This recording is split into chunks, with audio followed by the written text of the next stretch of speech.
The following is a special presentation of Tony Kurre Radio. Keep your mission on your mind and your mind on your mission. This is Mission Minded with Michael Coleman.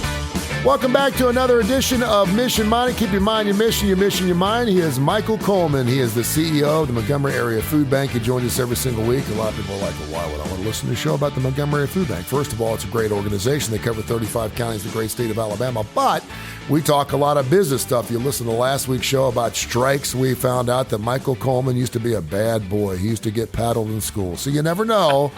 You never know what you're going to hear. And I've never heard of slicing a baseball bat in half and using it as a paddle, but that was well worth the listen right there. So there you have it. First of all, Michael, everything good with you, man? Yeah, I thought I was still a young man and moved about 80-pound sacks of cement around this weekend, and I realized the next day I'm not a young man anymore. So that'll do it for you, man. Because I can't sit up straight, but other than that, I'm doing great. Your emails, info@TonyCurryRadio.net, info@TonyCurryRadio.net. We take emails on all of our shows. We'll read them.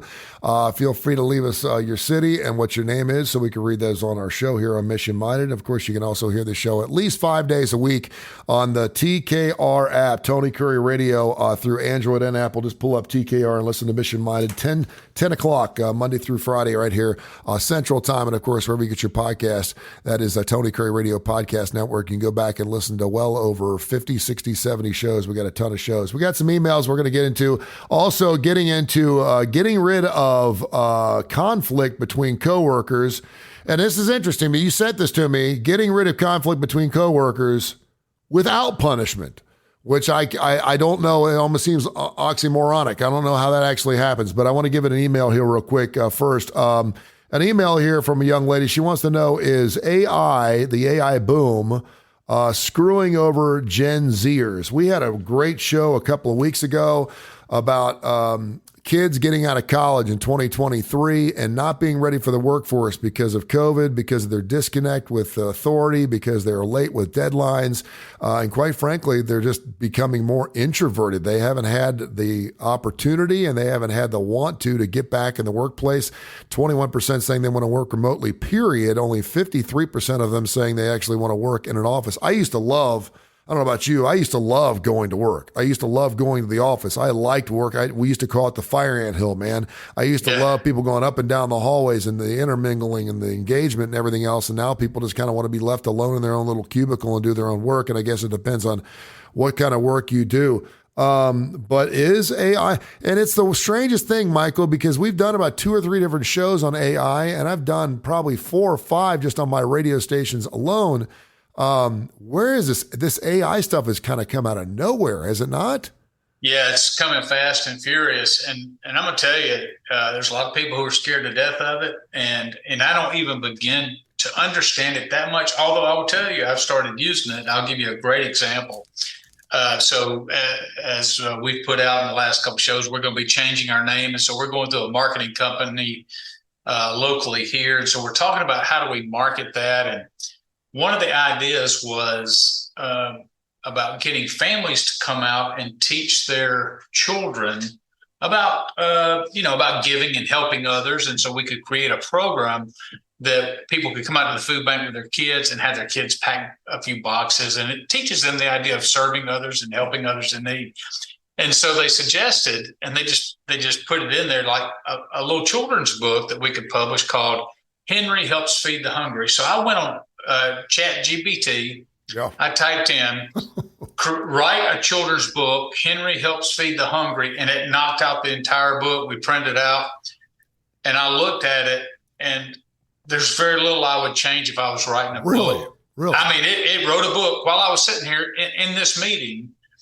I mean, just that quick. And I thought, this kind of stuff is brilliant. And then you can go over to some of the designer graphics and you're like, okay, this is what I'm looking for. And I even saw one that said, make me a statue of golden cheeseburgers.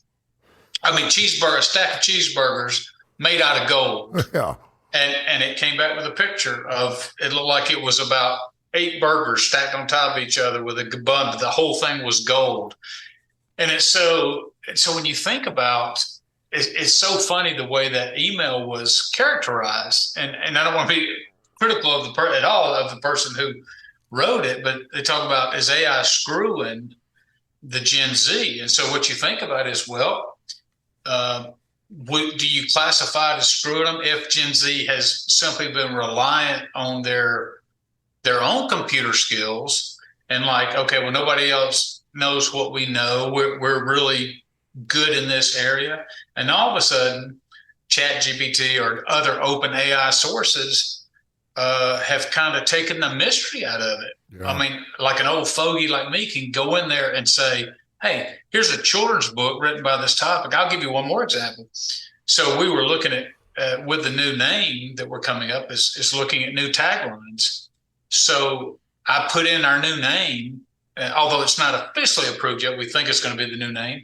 And I said, give me 10 taglines. And I would say 7 out of the 10 were really worth considering. Wow. And so you think about the creative process when you bring people, like from a marketing perspective, and you bring all your marketing team in here and you go, okay, here's the new name. We got to come up with a tagline. So everybody's just trying to think from scratch and playing with words.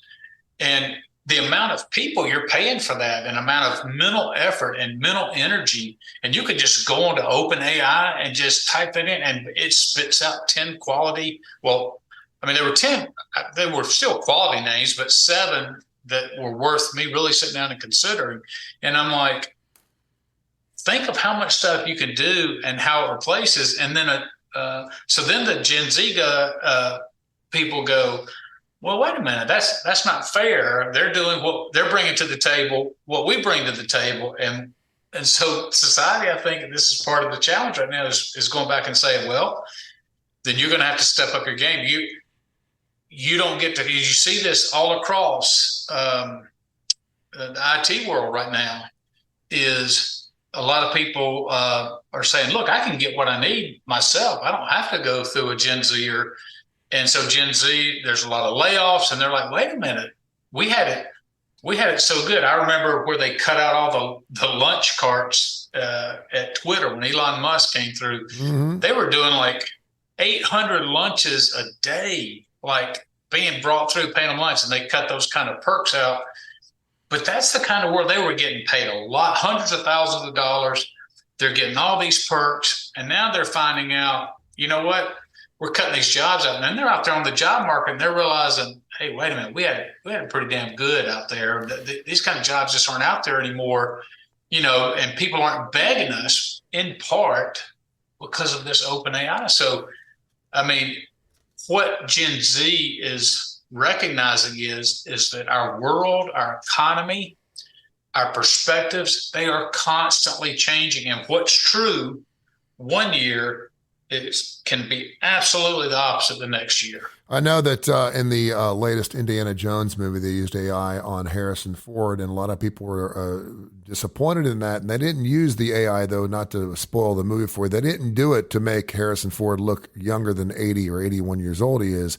They used it to make him look like he was back in 1944 so they could tell the story. And that was the only reason they did it. And Harrison Ford even said, listen, I wouldn't have done the movie if they were going to use an AI for me the entire time. What I think is really interesting and sad at the same time is if AI is being used to replace creativity, if you're just talking about, you know, we used to have copywriters in radio all the time. There was a copywriter. This person's job was to write copy for commercials that ran on radio now. And that copywriter was somewhat of a bonehead anyway. You just got all the copy points. You add some phone numbers and you write some copy. It wasn't that difficult to write 30 or 60 seconds of radio copy. But when you're talking about pure creativity like artwork, which is being used now, AI, movies, which is AI. We've got people taking 2 or 3 different artists, musical audience, and creating their own songs. And people don't even, who was it that took Garth Brooks and Taylor Swift and said, here's their new song, and it went viral. And people didn't realize it. It made a song that was a good song. And I'm like, when you're taking out those, so when you're taking the creative prowess out of people's hands, and then, quite frankly, taking the money away from the artist that actually created it, that's going to be a big time issue. But it's out there. I mean, it's out there, and it's pretty amazing. It really is. Well, And where this goes is anytime you have something like this, then you start going down this path of ethics. Oh, so yeah. is it ethical for me as a business owner to take advantage of this free software and create my own rather than hire somebody? And I'm like, well, yes. I mean, if it's available, I'm going to use it. Now, I'm not talking about taking something somebody's created and then manipulating it and then me make money off of it. To me, that's clearly violating ethical boundaries. But what I think you're going to get the most pushback from is just a lot of people who for a lot of years, because of their skill sets and their abilities, had the upper arm, if you will, in the whole workforce. And now a lot of that's being taken away, and they're finding out really that's all they're bringing to the table. So it's pretty easy to replace them if you can get a software to do what they're doing. Because going back to what we talked about in the previous shows, they're not bringing a lot else to the table. They're not bringing the dynamic personality. They're not bringing the hey, I'm bringing in my network of people with me because they've chosen to work in a work from home, just on a computer. And when I can all of a sudden get a software to do what they're doing, I'm not losing anything else. And so much easier to pay for that software than to take on the issues of an employee. All right. info@TonyCurryRadio.net. Keep those emails coming. We'll read them every single week here on Mission Minded. He's Michael Coleman, the CEO of the Montgomery Food Bank. I'm Tony Curry, your co-host here on Tony Curry Radio. You can hear the show at least 5 days a week. 10 a.m. Mission Minded right here on Tony Curry Radio and wherever you get your podcast. All right, so you wrote to me earlier, getting rid of conflict between coworkers without punishment. So if I'm one of your employees listening to the show today, I'm like, oh, I hope he's not talking about me. But the interesting thing is, after coworkers, you dotted it without punishment. First of all, what do you mean by trying to get rid of conflict between coworkers without punishment? What do you mean? Well, I sit back sometimes and I try to look at how much I spend my time dealing with employee conflict, and that could be, and I'm talking about between the two. So there will be an employee who will come in and just rant and rave about somebody else. And it's just human nature. Sometimes you let them, you just listen. Does that happen a lot? We're all just humans, and we tend to get for all sorts of different reasons. It could be that you're just having a bad day, but it could be that, hey, everybody's got their piece of the pie, and somebody's got their hands in to mix metaphor, somebody's got their hand in my cookie jar. Yeah. Or somebody, I told them to do it this way and they did it this way. Just when you've got 50 people in the same organization bumping into each other, trying to all do good jobs, you're just going to have conflict. And then what happens is you tend to get people who, they start to say things. They can be a little passive, but they get somebody who's willing to listen to them. And then you start easily breaking out into little cliques. And what happens is when you total up all that time, all that whispering time, all that gossip time, because, every work group has a grapevine, right? Has that whole network, secret network that permeates every organization. There is so much productivity loss because even if somebody feels slighted, and even though they're sitting at their desk trying to work, they're half their minds thinking about what somebody's done to them. And so that's really what the whole idea was about. Look, you can reprimand, you can say, all right, you did this to this person. I'm going to mandate that you not do it anymore. And that's what the whole point of the research was. Is that effective? And what they did was they looked at all the data and they came back and they said, well, since we're human, it's hard to change that human behavior or misbehavior. That's pretty normal. It's hard to change it just by threatening the change or punishing the change. So the idea was, hey, let's work on resolving the conflict and de-escalating the situation. But that is much more involved time-wise, but it saves you time, it saves you energy, it's better for the culture down the road. And that's the gist of it. as to why I thought it was such an interesting article. So I've had several different bosses. I could put them in 3 different groups. I've had the boss that had someone that came in and was constantly the squeaky wheel, always complained. I could picture her face right now, always complained about everything. She had to vent every single day, and he just kind of rolled his eyes and was like, whatever, that's what she does. And then you got the boss that actually listens to that squeaky wheel and then tries to politically correct, I guess, go to the next person, kind of feel them out to find out if what she's actually saying about them is true. He'd even make some type of recommendation. Hey, you may not want to do that, or would just blow it off because he didn't see what she was talking about. And then I had my third boss, which I thought was my favorite boss, only because he'd go, okay, you got a problem with this person? Where are they at? And he'd bring everybody into the studio or everyone into the room, and they'd sit down and go, so-and-so is saying you're doing this. Is it true? Do you ever work that way? I tell you what, you get to the end of the argument really, really fast. Yeah. But there's also a trust there that you don't feel comfortable going back to the boss then, because the reason you're going to the boss is because you don't want to confront that person in the first place. Does it work? That's right. Yeah. So I'm always trying to find this middle ground. So when people come in my office and they want to vent, I want that to kind of be a safe space, because sometimes if you just let them blow some steam off for about 10 minutes, they just want to be heard. They just want to be, validated. And you say the kind of thing like, yeah, that sounds hard. I appreciate you sticking with it, or whatever, without commenting on the other, because there's another side. One of the greatest mistakes I ever made, and like I said, the greatest lessons I've learned is through making mistakes. When I was commander in the military, somebody came in and told me, brought their soldier in and said, this happened. And I went ahead and decided how this other person was going to be punished, and went ahead and announced that a punishment. And then that person's supervisor came in and told me a completely different story. I'm like, how stupid am I that I did not take the time to listen to both sides? So even if it's a trusted employee that I value highly, if they're in my office venting, I know that there's another side to the story, and that they could probably equally venting back. But so do I say, so what I try to do is say, okay, I'm gonna let you vent. But if that person's venting repeatedly about the same situation, then I'm like, okay, time out. Let's get the players involved, and we're going to work through this, because what I know for a fact is people do not like confrontation. We are like electricity. We're going to take the path of least resistance. Mm-hmm. And if I can just go in and bitch and bellyache to somebody, whether it's a coworker, whether it's a boss, whether it's somebody else, I'm going to keep doing that, because that's easiest, because I don't have to look at myself.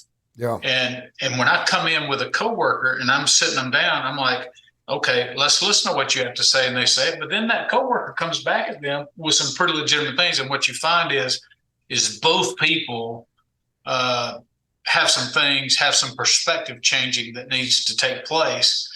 And so I'm always trying to find, when is it time to call everybody in and put this to rest? Yeah. Dr. Josh Claypo, my radio partner, is a psychiatrist and a psychologist. And, that's his job. He gets called into big corporations to deal with these things. He's like, Tony, you would not believe these corporations that make billions and billions of dollars. And these guys at the top, they just can't get out of their own way. There is so much drama between employees. What percentage of your time, you've been running businesses your entire life, what percentage of your time is dealing with drama or conflict between employees? I'm always, as a business owner that's only got a couple people on my staff, I don't have that issue. But I'm usually dealing with 1 or 2 people. When you're dealing with thousands of people, what percentage of your time is dealing with conflict between employees?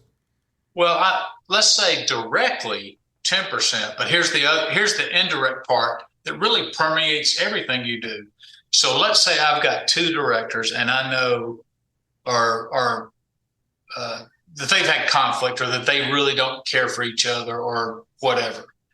So anytime that I'm talking to one and I'm asking them, and I know they're going to be working with that other person, I already know there's a potential for more conflict. So it's part of that meeting. You see what I'm saying? That vibe, because I'm like, I know that I'm asking them to do something together, or one of their employees is going to be working with the other one of the employees, that I have to think about what's the fall? Will there be fallout from that, or will that be? Is that going to come back to hurt in any way? And so it's always there. It's not that I'm always having to deal with it, but it's always on my mind. It's always in the room if I'm dealing with one of the parties that's having difficult with somebody else, having some challenges with somebody else. And so it never really escapes you completely. And that's why I really value employees who come in and just say, look, I'm here to do the best job I can. If I step on somebody's toes, I'm not going to go complaining and whining behind their back. I don't want them to do it this way. I'm going to be very forthright and be very nice, but speak truth, because I want to resolve issues. If I'm doing something wrong, tell me, and I want to change that. I mean, it's people that just have healthy outlooks on life that are just the best employees, because they're not here to create drama. And if they see drama starting to come about out of something they're involved in, then they work proactively to squelch that. And so they will go to somebody and say, oh, I notice you're upset. Is it something I've done? Is it something we can work out? Or if somebody comes to them and accuses them, they don't get defensive and strike back. They say, oh, I'm sorry, I had no idea I was doing that. I will work to change that. And the truth of the matter is, it's amazing when I talk to people how often I say, if you'll just talk to this person, I bet they wouldn't do that. They're likely not even aware. Yeah. But they already get it in their heads. No, they're doing that on purpose. I know they're doing it on purpose. So it's not going to do any good to go talk to them. And that's almost never the case, is that it doesn't do good to talk to them. It's just people, they are resistant to it because it's awkward when you confront somebody. And so they avoid it, and they would rather just stay in there. And so some people just go, okay, well, then I'm just going to start issuing threats. And I'm like, no, this is not something where somebody needs to be threatened for. I agree wholeheartedly with the researcher here. Bring them together, talk about it. And if you can resolve it, now you've eliminated a lot of future downtime or unproductive time, because now they're working together. Rather than standing in opposition to one another. We're humans. That's what we do. We're not always going to get along. And it's certainly, if you got people that certainly in the workforce that aren't getting along, they're probably not going to get along outside the workforce as all. This is Mission Minded here with Michael Coleman. Fantastic show. Montgomery Area Food Bank, mafb.org. And of course, you can hear the show at least 5 days a week, 10 o'clock Central Time right here on the TKR app and wherever you get your podcast. So let me ask you this. You're the top dog. You're the CEO there. How often, when there is conflict inside of a workforce, do you delegate the problem to one of your leaders? Or is that something that you take, again, if it's one of your leaders that's bitching and moaning about someone, that's going straight to you. But do you ever find a leader in your warehouse or your workforce and say, listen, will you handle this for me? Yeah, and I try to empower my directors, who are the next level down from me. And when they come and they give me a heads up, hey, I'm handling this. Sometimes I feel like I just want to fix it. And so I feel the urge to step in. But no, I just say, are you comfortable dealing with this? If they say yes, or if they say, hey, do you have some thoughts? Do you have some suggestions? I want to empower them. Because I don't want them turning like, oh, let's go to daddy and let daddy fix it. I want you to empower you to go and sit down and do the same things. And then I will coach them and guide them. And then even if it doesn't work out well, then we come back and kind of sit down and talk back through it. And I try to get them to see, I don't say, well, this is what I would have done, but we walk through like, well, since that didn't work out, what else do you think you could have done? And we talk it out. And I love the Socratic method of teaching, which is not just telling somebody the answer or what you think's the answer. It's leading them in a way that is of self-discovery. And so lots of times when you're just there to bounce some ideas or bounce some questions off somebody, they end up in the right spot, but they take ownership of it, because it's more their idea rather than being told, oh, well, that was never going to work. What you should have done was X, Y, and Z. You just lead them down this path and they go, you know what? Now that I think about it, I really should have done this. And I'm like, yeah. And then I affirm that. and then hopefully for next time, and through that mistake, they're going to grow as a leader. If I don't allow them to make those mistakes, if I step in to fix everything, they're not better off from one incident to the next. Are you one of those guys, and we only have a couple minutes here left, are you one of those guys that likes to mix it up with your employees outside the work block, the workforce, so people can see people in a different light? Yeah, I mean, I try to tell people, look, I try to be authentic. The same guy you're going to see now is the same guy you'd see on Saturday night if you were to see me out and about in the town, or if you were to see me at Sunday at church. I mean, I try to be the same guy.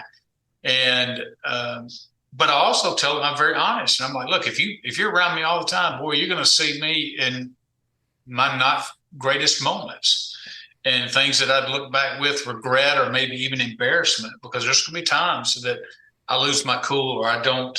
You know, you and I are sitting there and we can clearly and, talk about what's the right here and what's right there. But when the rubber hits the road, I don't always practice what I preach, unfortunately.